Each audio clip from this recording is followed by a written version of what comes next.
Well, congratulations, you all. You're the winners. And now, here's what your prize is.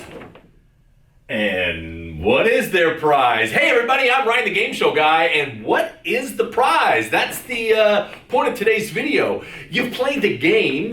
And so now a lot of teachers ask me what are we playing for? The kids will always ask, what are we playing for? So that's the point of today's video is what are you playing for? I'll tell you this, by the way. I'm going to give you 10 different things that they could be playing for, prizes and rewards and whatnot. I'll tell you this, though, it's often not needed. I mean, hopefully by the excitement and the energy in the game itself will be a pretty strong hook for the thing. And so I will tell you, you're not necessarily having the teams compete because they want to win one of these fantastic prizes, but it is a nice carrot for sure. So let's check it out here. I got 10 of these.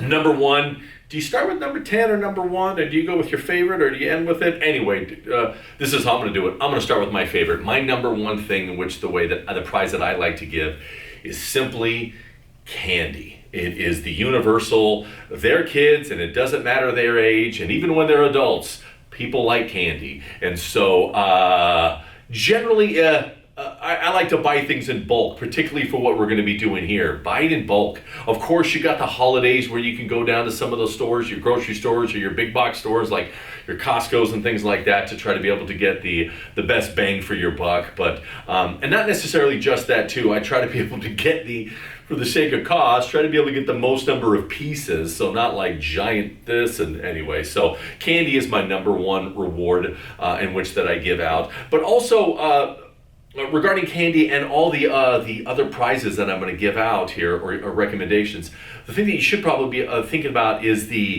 how many winners am I going to have? Some of the games, they'll be narrowed down to just a few winners. You may have a game where it could be half the class or a third of the class, or you only given a few away. So think about that in terms of your prizes, what you need to be able to provide. And of course, for a lot of these too, that there's a bit of a financial thing. Am I going to buy? How much candy am I buying? Is this money out of my own pocket? But they don't necessarily need to be. You can find some other solutions. Like this one, number two. Number 2 doesn't require anything. I've never done it. I have some teacher friends of mine who love to be able to do it. They like to give away the extra credit.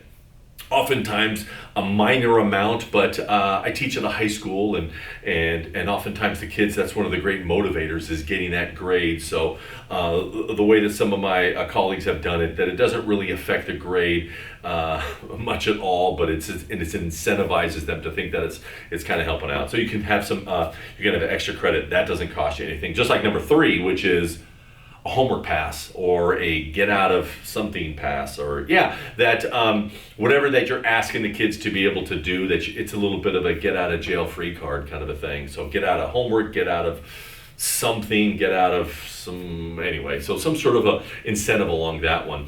Number 4 on prizes to give away is, do you have one of these? Do you got a special seating class? Do you have a couch? Do you got do you got a beanbag? Do you got some place that they could be able to kind of say, hey, this is for me or for us? That's a little bit challenging in terms of, well, what if you have 12 kids as my winners? If you got 1 or 2 or 3, you may be able to do that. But that's one of those things, like I'm saying, you got to be thoughtful about how many people that you're ultimately going to have win. I get 2 couches in my class, and the kids definitely love to compete to be able to who has the opportunity to sit in the couches and such.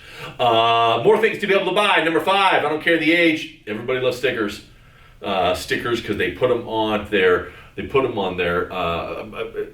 I said, at a high school, I have kids put stickers on their drinking vessels, their hydros, their thermoses, and things like that. They put them on their Chromebooks, they put them on their notebooks and things like that. They're fun to be able to do, and you can get those really, really good in bulk. Another one too is, even though we live in this digital age, I know you don't see them a whole bunch, but I love me, and the kids seem to dig pencil tops. I love me a good pencil top, and this is what I like to do is I like to theme it. So I taught history for a long time, and so some of the pencil tops I would do as teaching world history is I would do globes. Nowadays I'm a film broadcasting teacher, and so we talk about movies and all that sort of stuff. So take a look at this one here. This is one that I do for popcorn, because we do popcorn so much. Speaking of popcorn, I just thought about that. I can do that in my class because I have a popcorn maker I do for our movie nights. Hey, popcorn, there's a bonus. But anyway, yeah, so I like to do the popcorn eraser tops as a fun little one. Number 7 is it's stickers and pencil tops, but just, hey, go searching on your own, but search for this. Go to Amazon, go to Oriental Trading Company, just go to Google and basically search for bulk prizes, bulk party favors or bulk student prizes, and you're going to see a lot of collection of things that you may connect with. And I love the idea about like I mentioned, for me as a film teacher, be able to tie it with my curriculum or my identity. Are you a teacher that you talk about your dog all the time, or kittens, or is your class the elephants? And so maybe you get a bunch of elephant stuff or something like that. Like I said, irregardless of the age, kids like those sort of things. Number 8 doesn't cost you anything, and this is more a bit of a long game. Am I just playing this one game, or are you totally into playing these games? And so you can have multiple. So what about this? This can go in conjunction with others, and this is called a leaderboard. Basically, at the end of every game, let's say I'm going to plan on doing 5 games or 6, 7 games or whatever throughout the year, and for each unit, and then every time you win, I'm going to do conjunction. Let's say I won. You guys are going to get candy, and everybody who won, who came in first place in this game, you guys are all going to get 25 points on the leaderboard. And then everybody who came in second, you guys get 10 points and whatever. And then that way, the next time I play a game, I change my teams. And so let's say Tommy came in first place on one game, so now he's got 25 points. The next time he plays, he only gets 7 points or whatever. So it's an ongoing classroom